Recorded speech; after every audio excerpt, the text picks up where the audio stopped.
Welcome to బీజేటీవీ. ముందుగా headlines చూద్దాం.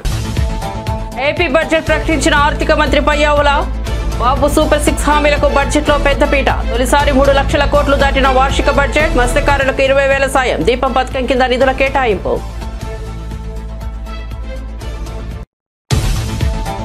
జాతీయ సైన్స్ డే సందర్భంగా డిఆర్డీఓ విజ్ఞాన్ భవన్ ప్రదర్శన. హాజరైన మంత్రి రాజ్నాథ్ సింగ్, సీఎం రేవంత్ రెడ్డి. దేశ రక్షణ బాధ్యత యువతయువకులపైన ఉందన్న సీఎం రేవంత్. కొన్నాళ్లు సైన్స్ అధ్యాపకుడిగా పనిచేశారన్న కేంద్ర మంత్రి రాజ్నాథ్ సింగ్. అసెంబ్లీ హాల్లో చంద్రబాబు అధ్యక్షతన టీడీఎల్పీ సమావేశం. కష్టాల్లో కూడా ప్రజలకు మంచి బడ్జెట్ అందిస్తున్నామన్న సీఎం చంద్రబాబు. సంక్షేమం అభివృద్ధికి ప్రాధాన్యత ఇచ్చేలా బడ్జెట్ రూపొందించామన్న చంద్రబాబు.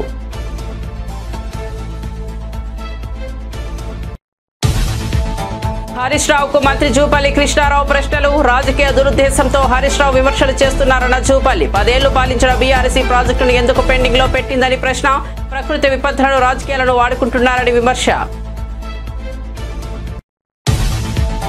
ఖైదీ నెంబర్ 2261 పోసాని కృష్ణమురళి వ్యాఖ్యలు లైంగిక వేధింపుల కిందకు వస్తాయన్న కోర్టు. పోసానికి 14 రోజుల రిమాండ్ విధించిన రైల్వే కోడూరు కోర్టు. మహిళలపై పోసాని వ్యాఖ్యలు లైంగిక వేధింపులే అన్న కోర్టు. పోసానికి బెయిల్ నిరాకరించిన కోర్టు. విషాదంలోనూ మంత్రులు చేపకూరుతో వినోదాలు చేసుకుంటున్నారని కేటీఆర్. హాస్టల్ విద్యార్థులకు అన్నం పెట్టకుండా పస్తులు ఉంచుతున్నారని ఆగ్రహం. విద్యార్థులను గుళ్ళో భోజనం తినమని చెప్పారంటూ ఆగ్రహం.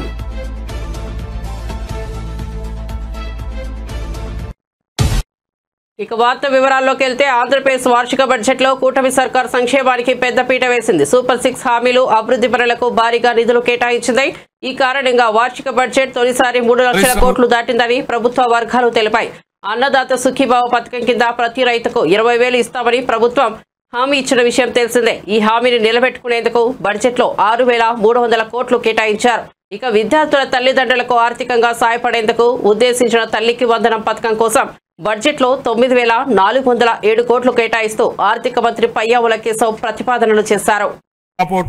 రాష్ట్రం పరిశ్రమలు మరియు వాణిజ్యం గత ప్రభుత్వ ఉదాసీన వైఖరి మరియు అసంబద్ధ విధానాల వలన పరిశ్రమలు మూతపడడంతో ప్రజలు ఉద్యోగాలు కోల్పోయి అనేక కుటుంబాలు ఆర్థికంగా చితికిపోయాయి. రాష్ట్రం నుంచి అనేక పరిశ్రమలు తరిమివేయబడడంతో వ్యాపార వర్గాల్లో భయాందోళనలు నెలకొన్నాయి. స్కూళ్లలో డ్రాప్ అవుట్స్ గురించి మనం వింటూ ఉంటాం అధ్యక్ష. కానీ గత ప్రభుత్వంలో స్కూళ్లలో విద్యార్థులు డ్రాప్ అవుట్ సహజంగానే పెరిగాయి. ఇవే కాకుండా పరిశ్రమలు డ్రాప్ అవుట్ అయ్యాయి. రాష్ట్రం నుంచి ఉద్యోగాలు డ్రాప్ అవుట్ అయ్యాయి. పేదలకు ఉపాధి డ్రాప్ అవుట్ అయింది. ఇన్ని రంగాలలో డ్రాప్ అవుట్లు కావడానికి మూలకారమైన గత ప్రభుత్వ పాలకులు ఇప్పుడు ఓటమి భయంతో సభకు రాకుండా అసెంబ్లీ నుంచి కూడా డ్రాప్ అవుట్ అయ్యారు. వాళ్ళు ప్రజా జీవితం నుంచి శాశ్వతంగా డ్రాప్ అయ్యే రోజులు అతి త్వరలోనే ఉన్నాయి అధ్యక్ష. అనేక పరిశ్రమలు, ఎంఎస్ఎంఈలు, ఎస్సీ మరియు ఎస్టీ వర్గాలకు చెందిన వ్యాపారవేత్తలకు ప్రోత్సాహాల కోసం ఇవ్వాల్సిన 11,000 కోట్ల రూపాయల పైగా బకాయిలను గత ప్రభుత్వం నిలిపేసింది. వీటిలో 377.73 కోట్ల రూపాయల బకాయిలను మా ప్రభుత్వం ఇప్పటికే చెల్లించింది. ఒకప్పుడు వ్యాపారాన్ని ఈజ్ ఆఫ్ డూయింగ్ బిజినెస్ గురించి మాట్లాడుకున్నాం. ఇప్పుడు మన గౌరవ ముఖ్యమంత్రి గారు స్పీడ్ ఆఫ్ డూయింగ్ బిజినెస్ పై దృష్టి సారించారు. ప్రతి ఇంటికి ఒక ఐటీ ఉద్యోగి ఉండాలని అప్పట్లో మేము కృషి చేశాం. నేడు ఇంకొక అడుగు ముందుకేసి ప్రతి కుటుంబానికి వ్యాపారవేత్త ఉండాలనే లక్ష్యంతో ముందుకెళ్తున్నాం. ఓర్వకల్లు, కొప్పర్తి అనే 2 పారిశ్రామిక వాడలకు ఆర్థిక సహాయం అందించి అభివృద్ధి చేసేందుకు కేంద్ర ప్రభుత్వం ఆమోదం తెలిపింది. పారిశ్రామిక కారిడార్ అభివృద్ధి పథకం కింద మూలపేట, దొనకొండ, చిలమత్తూరు మరియు కుప్పం అనే 4 కొత్త పారిశ్రామిక వాడలను ఎంపిక చేయడం జరిగింది. పారిశ్రామిక వృద్ధిని వేగవంతం చేయడానికి మరియు దృఢమైన పెట్టుబడి వ్యవస్థను నెలకొల్పడానికి మా ప్రభుత్వం ముందు చూపుతో కూడిన అనేక విధానపరమైన కార్యక్రమాలను ఆవిష్కరించింది. 4 లక్షల మందికి ఉద్యోగ అవకాశాలు కల్పించే దిశగా ప్రధాన పెట్టుబడిదారులైన NTPC, green energy limited, Arcelor Mittal steel company, NHPC, BPCL, Reliance Industries, LG Electronics, TCS, Tata power, Greenko group, Hero Future Energies, ఎకోరన్ ఎనర్జీల నుండి మా ప్రభుత్వం 6.3 లక్షల కోట్ల రూపాయల పెట్టుబడి హామీలను సాధించగలిగింది. ఈ సందర్భంగా పెట్టుబడుల సాధనలో శ్రీ నారా లోకేష్ గారి గురించి ప్రత్యేకంగా చెప్పాలి అధ్యక్ష. ఆర్సిలర్ మిట్టల్ స్టీల్ కంపెనీ రాష్ట్రానికి వచ్చేలా చేయడంలో ఆయనదే కీలక పాత్ర. అలాగే ప్రతిష్టాత్మక సంస్థలకు చెందిన డేటా సెంటర్లను రాష్ట్రానికి వచ్చేలా చేసే విషయమై లోకేష్ గారు దృష్టి పెట్టారు. 25-26 ఆర్థిక సంవత్సరానికి గాను పరిశ్రమలు మరియు వాణిజ్య శాఖకు 3,000 ఏపీ అసెంబ్లీలో 2025-26 ఆర్థిక సంవత్సరానికి గాను రాష్ట్ర వ్యవసాయ మంత్రి అచ్చెన్నాయుడు వ్యవసాయ బడ్జెట్ ను ప్రవేశపెట్టారు. ఈ సందర్భంగా అచ్చెన్నాయుడు మాట్లాడుతూ స్వర్ణాంధ్ర లక్ష్యంగా ముందుకు అడుగులు వేస్తున్నామని చెప్పారు. ప్రకృతి వ్యవసాయంపై దృష్టి సారించామని తెలిపారు. వరిని ప్రోత్సహించాలని ముఖ్యమంత్రి చంద్రబాబు చెప్పారని అన్నారు. 11 పంటలను గ్రోత్ ఇంజిన్లుగా పరిగణిస్తున్నామని, ఆ పంటలను అభివృద్ధి చేస్తున్నామని చెప్పారు. వ్యవసాయంలో వృద్ధి రేటు 22.86% నమోదైందని తెలిపారు. రాయితీపై విత్తన పంపిణీ పథకానికి ప్రత్యేక కేటాయింపులు చేస్తున్నామని చెప్పారు. 48,340 కోట్లతో వ్యవసాయ బడ్జెట్ను ప్రవేశపెడుతున్నట్లు తెలిపారు. గత ప్రభుత్వం బకాయి పెట్టిన 120 కోట్ల విత్తన రాయితీలను తమ ప్రభుత్వంలో చెల్లించామని చెప్పారు. 35.8 లక్షల మెట్రిక్ టన్నుల ఎరువు సరఫరా చేశామని తెలిపారు. జిఎస్డిపిలో 2024-25 మొదటి అంచనాల ప్రకారం వ్యవసాయ రంగంలో జీవీఏ 5,19,485 కోట్లు కాగా అందులో ఉద్యాన శాఖ ద్వారా 1,52,950 కోట్లు మరి అందించింది.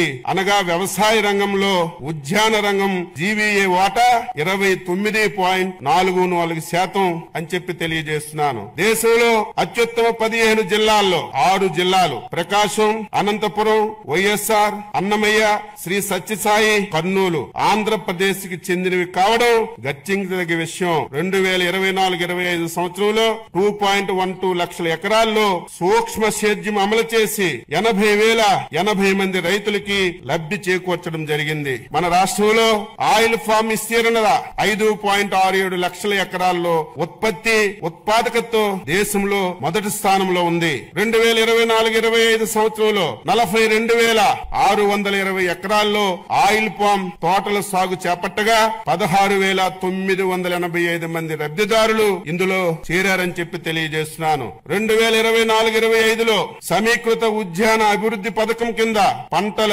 కోత అనంతరం నష్టాలు నివారించడానికి 590 ప్యాక్ హౌసులు, రైపనింగ్ ఛాంబర్స్, కలెక్షన్ సెంటర్లు, కోల్డ్ రూములు మంజూరు చేశాం. 2024లో సంభవించినటువంటి వివిధ విపత్తుల్లో నష్టపోయినటువంటి 27,436 మంది ఉద్యాన రైతులకు 43.70 కోట్ల ఇన్పుట్ సబ్సిడీ అతి తక్కువ సమయంలో విడుదల చేశాం. గత ప్రభుత్వ హయాంలో మే 24 సంభవించినటువంటి వడగండ్ల వాన, అధిక వర్షాలకి నష్టపోయినటువంటి ఉద్యాన పంటలకి 4.31 కోట్లు జనవరి 2025లో విడుదల చేశాం. మైక్రో ఇరిగేషన్ కంపెనీలకి చెల్లించవలసినటువంటి బకాయిలు 1,166.99 కోట్లలో ఈ ప్రభుత్వం 452.55 కోట్లు ఈ సంవత్సరం విడుదల చేశాం. పామాయిల్ రైతులకు కంపెనీలకు చెల్లించవలసినటువంటి బకాయిలు 238.9 కోట్లలో 29.42 కోట్లు విడుదల చేశాం. MIDH పథకంలో చెల్లించవలసినటువంటి హైదరాబాద్ లో జాతీయ సైన్స్ డే సందర్భంగా డిఆర్డీఓ నిర్వహించిన విజ్ఞాన వైభవ్ ప్రదర్శనకు కేంద్ర రక్షణ మంత్రి రాజ్నాథ్ సింగ్, సీఎం రేవంత్ రెడ్డి హాజరయ్యారు. ఈ సందర్భంగా రేవంత్ రెడ్డి మాట్లాడుతూ దేశ రక్షణ బాధ్యత యువతి యువకులపై ఉందన్నారు. హైదరాబాద్ BDL, HAL, మిథాని వంటి కీలక సంస్థలతో దేశ రక్షణలో దశాబ్దాలుగా ప్రధాన పాత్ర పోషిస్తోందని తెలిపారు. ఈ ప్రదర్శన విద్యార్థులకు సైన్స్, ఇంజనీరింగ్ రంగాలపై అవగాహన కల్పిస్తోందని పేర్కొన్నారు. ఎత్తున మీరు చప్పట్లతో వారికి స్వాగతం. దేశం యొక్క రక్షణ, ఈ దేశాన్ని రక్షించుకోవాల్సిన బాధ్యత ఇక్కడికి వచ్చేసిన యువతి యువకుల మీదనే ఉన్నది. ఈరోజు తెలంగాణ రాష్ట్రం, హైదరాబాద్ నగరం కొన్ని దశాబ్దాలుగా దేశ రక్షణలో అత్యంత కీలక పాత్ర పోషిస్తున్నది. మన ప్రాంతంలో BDL కావచ్చు, DRDO కావచ్చు, మిథాని కావచ్చు, HAL కావచ్చు, ఇవన్నీ దేశ రక్షణ కోసం రాకెట్లను ఉత్పత్తి చేసే కాడ నుంచి మిసైల్స్ తయారు చేసే వరకు మన ప్రాంతంలో హైదరాబాద్ నగరంలో, హైదరాబాద్ చుట్టూతా ఈ పరిశ్రమలు ఉన్నాయి. ఈరోజు దేశాన్ని రక్షించడంలో మన హైదరాబాద్, తెలంగాణ రాష్ట్రం అత్యంత క్రియాశీలక పాత్ర పోషిస్తున్నది. అయితే ఈరోజు ఈ ప్రత్యేకమైన సైన్స్ ఎగ్జిబిషన్ ఏర్పాటు చేయడం ద్వారా లక్షలాది మంది విద్యార్థులకు దేశభక్తి పట్ల, దేశాన్ని రక్షించుకోవాల్సిన బాధ్యత పట్ల ఒక అవగాహన కల్పించడానికి ఈరోజు ఈ ఎగ్జిబిషన్ని మనం ఏర్పాటు చేసుకోవడం జరిగింది. ఈరోజు రక్షణ మంత్రిజీ తెలంగాణ राज्य से हर साल 1,10,000 इंजीनियरिंग ग्रेजुएट पास होकर ज्यादा से ज्यादा 1 लाख लोग कंप्यूटर साइंस पढ़कर अमेरिका जाने के लिए कोशिश कर रहा है। इसीलिए हम लोग ये कोशिश किए सांप्रदायिक इंजीनियरिंग पढ़ाने के लिए, देशभक्ति, देश को बचाने के लिए, आगे इस देश को रक्षा करने के लिए आज ये साइंस एग्जीबिशन हमें लगाया। आगे ये जो विद्यार्थी है civil engineering, mechanical engineering, electrical engineering पढ़कर इस देश में जो सांप्रदायिक इंजीनियर्स को और इस राज्य से हम देने के लिए कोशिश कर रहा है। खाली आईटी प्रोफेशनल अमेरिका जाने के लिए, आईटी कंपनीज में काम करने के लिए होगा, उनके परिवार के लिए अच्छा है, मगर देश के लिए जो सांप्रदायिक इंजीनियरिंग ग्रेजुएट्स का बहुत जरूरत है। इसीलिए तेलंगाना राज्य ने एक कोशिश किया, ये आज ये एग्जीबिशन के लिए आप समय देकर इतना दूर आए, तेलंगाना 4 करोड़ जनता के तरफ से आपको स्वागत करूंगा मैं। और दूसरी बात, यहाँ पर आजादी से पहले भी, आजादी के बाद भी यहाँ पर BDL, HAL, मिदानी और DRDO बहुत सारे सांप्रदायिक देश रक्षा के लिए यहाँ पर प्रोडक्शन में हम लगा हुआ है। लगातार Hyderabad and Bengaluru is the defence centres, तो Hyderabad Bengaluru defence connecting corridor, defence industrial corridor अभी अनाउंस आप पहले बात दिया हुआ था। मेरा एक ही गुजारिश है, हैदराबाद बेंगलुरु डिफेंस कॉरिडोर आप डिक्लेयर किए तो ज्यादा से ज्यादा हमारा इन्वेस्टमेंट्स आएंगे। यहाँ बहुत सारे रॉकेट्स भी तैयार करने का आज स्काई रूट वाला और बहुत वाले प्राइवेट जो स्टार्टअप्स भी यहाँ शुरू हो गए। इसीलिए आपके तरफ से आपका मदद बहुत जरूरी है। आपके मदद में लेकर तेलंगाना राज्य को हिंदुस्तान में जो బడ్జెట్ ప్రకటన అనంతరం అసెంబ్లీ కమిటీ హాల్లో సీఎం చంద్రబాబు అధ్యక్షతన టీడీఎల్పీ సమావేశం జరిగింది। ఈ సందర్భంగా చంద్రబాబు మాట్లాడుతూ ఇబ్బందికర పరిస్థితుల్లో కూడా ప్రజలకు మంచి బడ్జెట్ అందిస్తున్నామని చెప్పారు। సంక్షేమం, అభివృద్ధికి ప్రాధాన్యత ఇస్తూ బడ్జెట్ కు రూపకల్పన చేశామని అన్నారు। గత వైసీపీ పాలనలో ఆర్థిక విధ్వంసం జరిగిందని ప్రజలు గుర్తించారని తెలిపారు। ఈ బడ్జెట్ ను ప్రజల్లోకి విస్తృతంగా తీసుకెళ్లే బాధ్యత ఎమ్మెల్యేదేనని చంద్రబాబు స్పష్టం చేశారు। కొత్తగా వచ్చిన ఎమ్మెల్యేలు సబ్జెక్ట్ పై అవగాహన పెంచుకోవాలని, వచ్చే ఎన్నికల్లో కూడా టికెట్ దక్కాలంటే ఎమ్మెల్యేల పనితీరులో మార్పు రావాలని తేల్చి చెప్పారు। మళ్లీ అసెంబ్లీకి రావాలి అనే భావనతో ఎమ్మెల్యేల పనితీరు ఉండాలని సూచించారు। ఏపీ బడ్జెట్ బుక్ లో కలర్ ఎక్కువ, కంటెంట్ తక్కువ అని మాజీ మంత్రి బుగ్గన రాజేంద్రనాథ్ సెటైర్లు వేశారు। అప్పుల లెక్కలపై మీరు కరెక్టా, కాక్ కరెక్టా, కూటమి నేతలు చెప్పాలని డిమాండ్ చేశారు। కూటమి ప్రభుత్వం అసెంబ్లీలో ప్రవేశపెట్టిన బడ్జెట్ పై తాడేపల్లిలోని వైఎస్ఆర్సీపీ కేంద్ర కార్యాలయంలో బుగ్గన మీడియాతో మాట్లాడారు। అప్పుల లెక్కలపై కూటమి సర్కార్ చేస్తున్న సర్కస్ చూస్తుంటే ఆశ్చర్యం వేస్తోందన్నారు। కూటమి సర్కార్ బడ్జెట్ ను మసిపూసి మారేడుకాయ చేసింది। బడ్జెట్ లో అప్పుల లెక్కలు మాయం చేశారు। 9 నెలల్లోనే రికార్డు స్థాయిలో 1,30,000 కోట్లకు పైగా అప్పులు ఉన్నాయని ఆరోపించారు। ఈరోజు లెక్క పెడితే గత ప్రభుత్వం అని 25 సార్లు ప్రసంగంలో 25 సార్లు గత ప్రభుత్వము, మరి విధ్వంసము, అరాచకము ఇటువంటివన్నీ కలిసి ఒక 10 సార్లు, అంటే 35 సార్లు। ఎందుకండి? మీకు లక్షణంగా ప్రజలు తీర్పు ఇచ్చినారు। పాజిటివ్ నోట్లో మీరు ఏ విధంగా పరిపాలన చేస్తామని చెప్పి మీరు హామీ ఇచ్చినారో, మీ వాగ్దానాలు ఏవైతే ఉన్నాయో ఆ వాగ్దానాల మేరకు మీరు హ్యాపీగా పరిపాలన చేసుకుంటూ అబ్సల్యూట్ మెజారిటీ ఉంది కదా। అపోజిషన్ స్టేటస్ అడిగితే కూడా, ఎందుకంటే ఉండేదే ఒకే ఒక అపోజిషన్ పార్టీ, నంబర్స్ పక్కన పెట్టి స్టేటస్ అడిగితే కూడా వద్దన్నారు మీరు। మంచిది, ఇంకా ఫుల్ ఫ్లెజ్డ్ గా మీరు మంచి పాజిటివ్ నోట్లు చేయండి। ఎప్పుడు గత ప్రభుత్వం, ప్రతి పారాకు గత ప్రభుత్వం, ఎందుకండి నెగటివ్ నోటు? అయితే ముఖ్యంగా ఏమంటే, మీరు యాక్చువల్గా ఈ ఎలక్షన్ జరిగినది ఏం బేసిస్ మీద? ఒకటి, కూటమి ప్రభుత్వం ప్రధానమైన అంశం సూపర్ 6।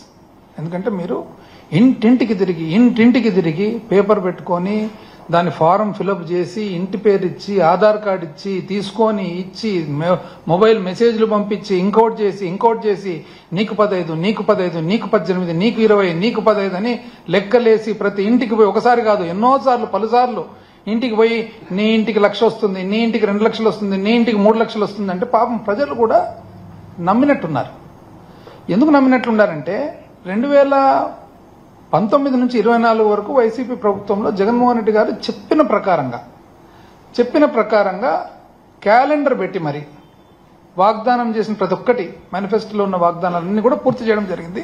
బహుశా ప్రజలు అనుకొని ఉండొచ్చునేమో ఇదేదో ఉంది కదా సెట్ సిస్టమ్, ఈ సిస్టమ్ ప్రకారం వస్తాయని. ఎందుకంటే మానవుడు కూడా ఆశాజీవి కదా. అండ్ ఇంతమంది పాపం పేదరికంలో ఉండేవాళ్ళు, మధ్యతరగతి వాళ్ళు ఎంతో అందినేది సూపర్ 6 లో ఏమందిందండి? అది అర్ధదీపం అనాలన్నా పావుదీపం బడ్జెట్ మాదిరి లేదు అని మీరు గమనించినారు లేదు, పరిశీలించినారు లేదు? అందరూ మామూలు టైప్లో లేదు ఇది మార్చినారు. మామూలుగా మనకి ఎక్కువ బడ్జెట్ ఇన్ బ్రీఫ్ లో అన్ని ఫిగర్స్ వస్తాయన్నమాట. ఆ కొన్ని తీసేసినారు. ఏవేవి తీసేసినారు? రాష్ట్ర అప్పు గురించి ఉండే తీసేసినారు, దీంట్లో పబ్లిక్ డెట్ తీసేసినారు, పబ్లిక్ అకౌంట్ కూడా తీసేసినారు. లేదు ఇంక ఎతకాలి ఇప్పుడు లోపల మళ్ళీ ఎక్కడో పెట్టింటారు. మెకనాస్ గోల్డ్ కదా ఎతికినట్లు మేము ఎతకాలన్నమాట. నెక్స్ట్ మళ్ళా దాని తర్వాత గ్యారంటీలు ఎక్కడ ఉన్నాయనేది కూడా, ఆ గ్యారంటీలు సహజంగా కూడా వాల్యూమ్ 5.2లో ఉంటాయి కాబట్టి చూసుకోవచ్చు. కాకపోతే ఈ రెండు దీంట్లో కూడా ఇస్తారు మామూలుగా, ఈసారి ఇవ్వలేదన్నమాట. అయితే ఒకరు మాత్రం బాగా చెప్పినారు. ఏమిది అంటే ఇదేదో కలర్ ఎక్కువ ఉంది సార్, కాకపోతే కంటెంట్ తక్కువ ఉంది అన్నారనమాట. బాగా చూస్తే కలర్ ఎక్కువ ఉంది, కంటెంట్ తక్కువ ఉంది అన్నారు. నేను కూడా చూస్తే అన్ని ఏదో గ్రాఫుల రూపంలో ఇచ్చినారు మొత్తం మీద. ఏది ఏమైనా కూడా ఒకటి, ఎప్పుడైనా మేము వైఎస్ఆర్సీపీ తరఫున జగన్మోహన్ రెడ్డి గారు కానీ మాకు, ఎందుకంటే మా సిద్ధాంతాలు రాజశేఖర రెడ్డి గారి సిద్ధాంతాలు కాబట్టి సింపుల్ లివింగ్, సింపుల్ థింకింగ్. ఇప్పుడు పేదవాడు అనేవాడు ఎప్పుడు కూడా ఒక అసంతృప్తితో కానీ లేకుంటే ఇబ్బందులు కలిగిన పరిస్థితుల్లో ఉంటే ఎప్పుడు కూడా సమాజానికి మంచిది కాదు. తెలంగాణ మంత్రులు హెలికాప్టర్లో యాత్రలు చేస్తూ చేపకూరుతో విందు చేసుకుంటున్నారని బీఆర్ఎస్ వర్కింగ్ ప్రెసిడెంట్ కేటీఆర్ విమర్శించారు. రాష్ట్రంలో ప్రజాపాలన పరాకాష్ఠకు చేరుకుందని ఆయన అన్నారు. విషాదంలోనూ మంత్రులు వినోదాలు చేసుకుంటున్నారని ఆరోపించారు. ఈ మేరకు ఆయన ఆరోపణలు చేశారు. మంత్రులు విందులు చేసుకుంటూ హాస్టల్ విద్యార్థులకు మాత్రం అన్నం పెట్టకుండా పస్తులు ఉంచుతున్నారని ఆరోపించారు. విద్యార్థులకు కనీసం తిండి పట్టలేని పరిస్థితిలో బీఆర్ఎస్ ప్రభుత్వం ఉందని ఆయన అన్నారు. శివరాత్రి రోజున అన్నం వండలేదు, గుడిలో తినడం అంటూ నాగూర్ కర్నూలు జిల్లాలోని కొండనాగుల ఎస్టీ బాలుర హాస్టల్ సిబ్బంది విద్యార్థులకు సూచించడం దారుణమని అన్నారు. సినీ నటుడు పోసాని కృష్ణమురళిని రాజంపేట్ సబ్ జైలుకు తరలించారు. ఆయనకు రైల్వే కోడూరు కోర్టు 14 రోజుల రిమాండ్ విధించిన సంగతి తెలిసిందే. పోసానికి ఖైదీ నెంబర్ 2261ని జైలు అధికారులు కేటాయించారు. పోసానిని రాత్రి 9 గంటల వరకు అన్నమయ్య జిల్లా ఓబులవారిపల్లె పిఎస్లో విచారించారు. అనంతరం రాత్రి 9:30 కోర్టులో ప్రవేశపెట్టారు. ఉదయం 5 గంటల వరకు కోర్టులో సుదీర్ఘ వాదనలు జరిగాయి. పోసాని తరపున పొన్నవోలు సుధాకర్ వాదనలు వినిపించారు. పోసానికి బెయిల్ ఇవ్వాలని కోరారు. అయితే అందుకు నిరాకరించిన న్యాయమూర్తి పోసానికి రిమాండ్ విధించారు. మార్చి 13 వరకు పోసాని రిమాండ్ ఖైదీగా ఉండనున్నారు. మరోవైపు విచారణ సందర్భంగా పోసానిపై కోర్టు కీలక వ్యాఖ్యలు చేసింది. మహిళల గురించి పోసాని చేసిన వ్యాఖ్యలు లైంగిక వేధింపుల కిందకే వస్తాయని పేర్కొంది.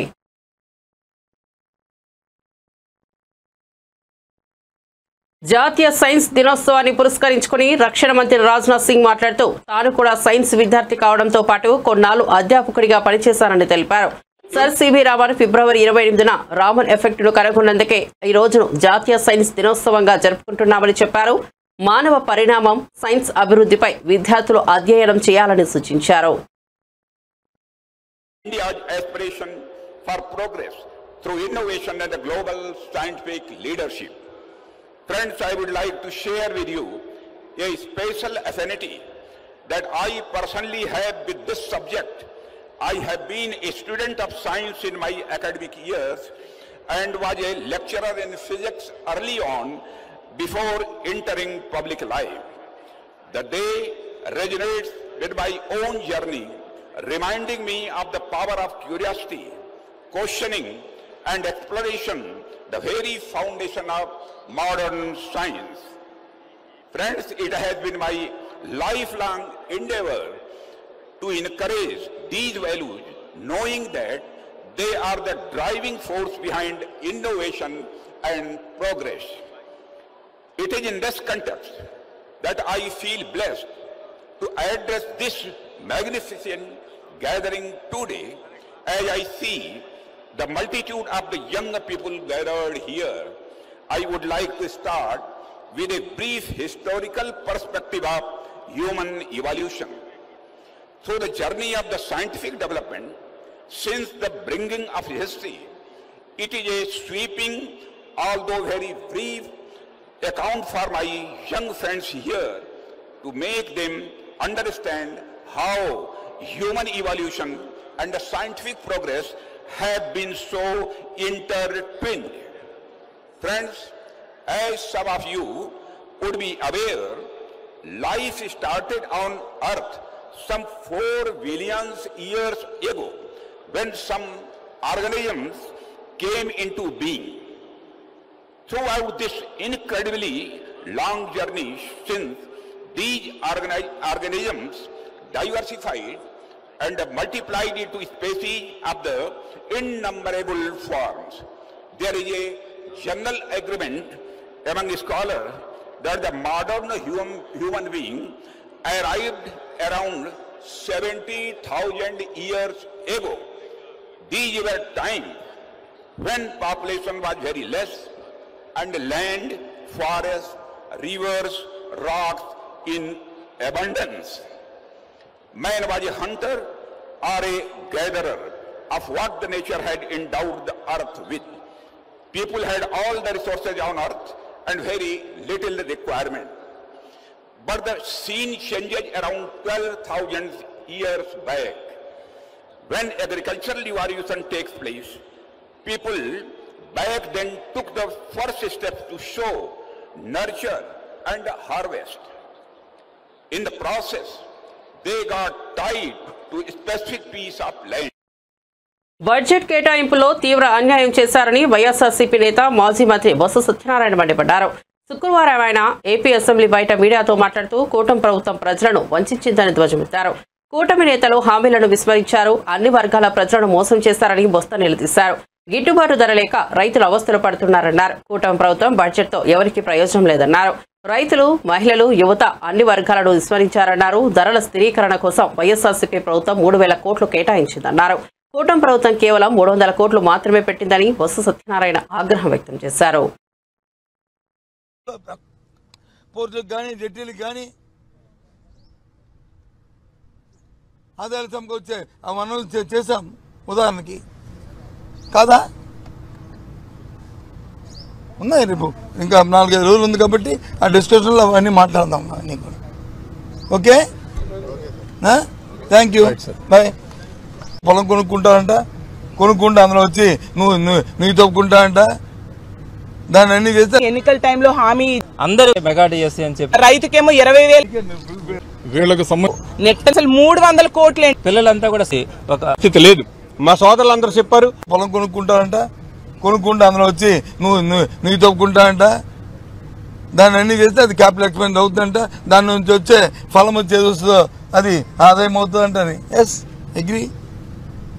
అది మా అందరికీ తెలిసిన విషయమే, ఇదేం కొత్త విషయం కాదు. కానీ మీరు ఇచ్చిన బడ్జెట్లో క్యాపిటల్ ఎక్స్పెండిచర్కి దేని మీద మీరు పెట్టారు చెప్పండి? మేము పెట్టాం. గత 5 సంవత్సరాలు పెట్టాం. ఈ రాష్ట్రంలో పోర్టులకు కానీ జట్టీలకు కానీ ఆదాయాల సంఖ్య వచ్చే ఆ వనరులు చేశాం ఉదాహరణకి కాదా? ఉన్నాయి. రేపు ఇంకా 4-5 రోజులు ఉంది కాబట్టి ఆ డిస్కషన్లో అవన్నీ మాట్లాడదాం. అన్నీ కూడా ఓకే. Thank you, bye. అయితే నెట్ట నిలువుగా అసలు ఎన్ని పథకాలు సూపర్ 6 అంటూ ఆ రోజు ప్రవేశపెడతామని ఎన్నికల టైంలో హామీ ఇచ్చి ఈ రోజు ఏ ఒక్కటి ప్రవేశపెట్టని పరిస్థితి. అసలు వీళ్ళు ఎందుకు అధికారంలోకి వచ్చారు? గతంలో జగన్మోహన్ రెడ్డి గారు ఎంతో చక్కగా పరిపాలించేవారు, ఎన్నో పథకాలు ఇచ్చేవారు. వాటికంటే డబల్ ఇస్తాము, అంతకంటే ఎక్కువ మేలు చేస్తాము. ఎస్ఎల్బీసీ ప్రమాదంపై మంత్రి జూపల్లి కృష్ణారావు బీఆర్ఎస్ సీనియర్ నేత హరీష్ రావుకు ప్రశ్నలు సంధించారు. ఈ ప్రమాదం వ్యవహారంలో రాజకీయ దురుద్దేశంతోనే హరీష్ రావు విమర్శలు చేస్తున్నారని ఆరోపించారు.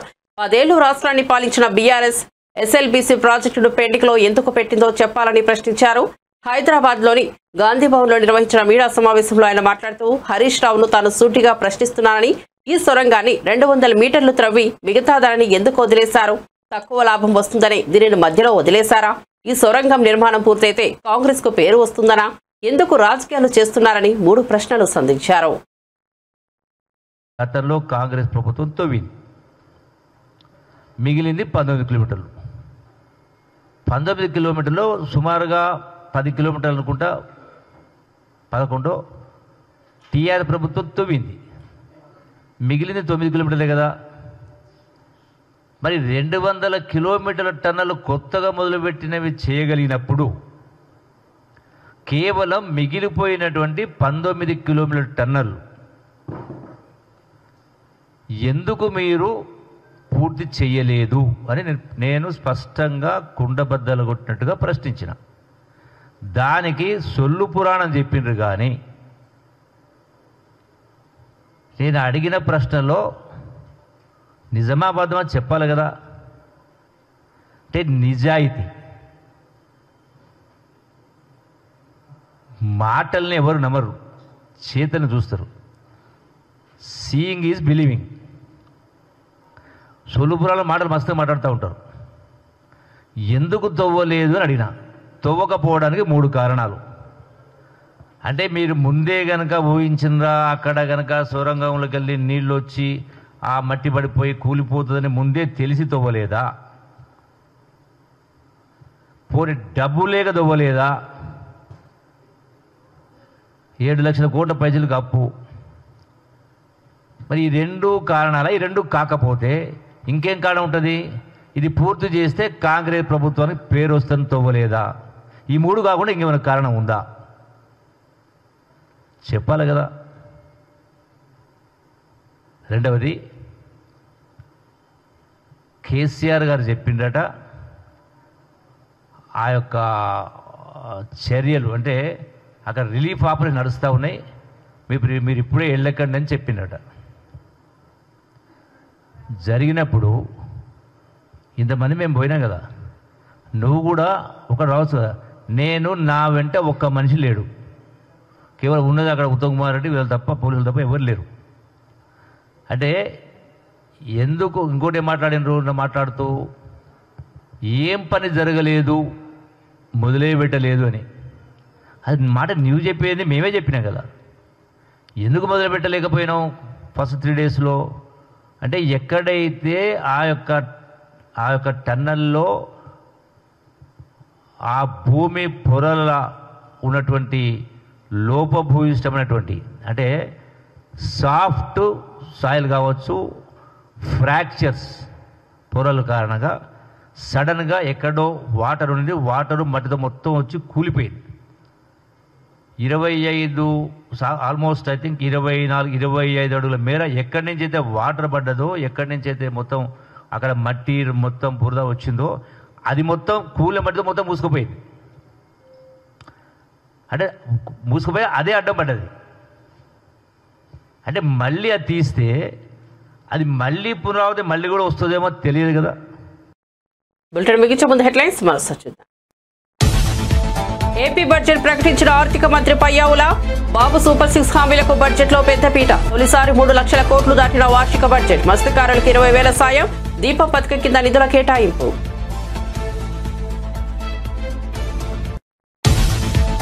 జాతీయ సైన్స్ డే సందర్భంగా DRDO విజ్ఞాన్ వైభవ్ ప్రదర్శన హాజరైన మంత్రి రాజ్నాథ్ సింగ్. సీఎం రేవంత్ రెడ్డి దేశ రక్షణ బాధ్యత యువకులపైన ఉందన్న సీఎం రేవంత్. కొన్నాళ్ళు సైన్స్ అధ్యాపకుడిగా పనిచేశానన్న కేంద్ర మంత్రి రాజ్నాథ్ సింగ్.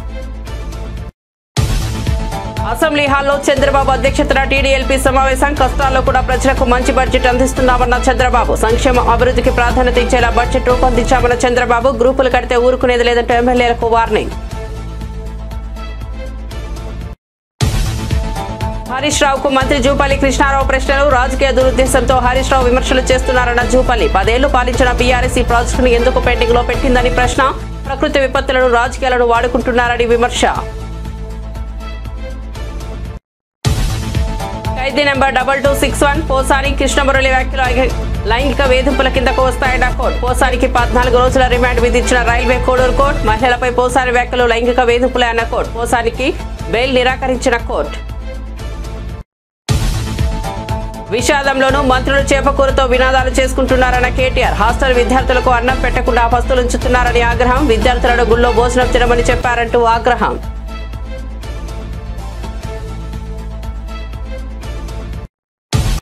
మరిన్ని అప్డేట్స్ కోసం చూస్తూనే ఉండండి BJTV.